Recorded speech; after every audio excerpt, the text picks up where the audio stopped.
was wondering if you can see the number of times a user clicked or the number of clicks a user did until they completed a purchase, the number of times Total an amount event of clicks. a user did before completing a purchase, or just the number of times an event was triggered before complete purchase was triggered. A specific event, yes. I'm not sure if it will work with all events, but that would be a frequency report. How many times did the user sign up before they completed the purchase? I don't know this data set, by the way. It's e-commerce. But how many times did the user... There should be a product page around here, I guess. Detail page. Or View maybe like item details. search for an item before completing a purchase. In this time frame of 1 day in the last 30 days, so I'm setting my conversion window to 1 day. We'll get back to that later.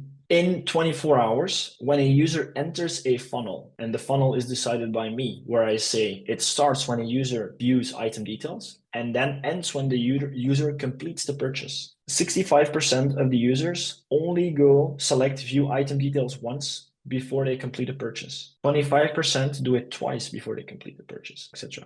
And I can bucket these things. Normally, I should be able to, but the count is too low. If it increases, I should be able to bucket them separately as well. Waleed, were you looking for Okay. some measure of customer struggle? Is that why you're talking about total clicks? Yeah, kind of.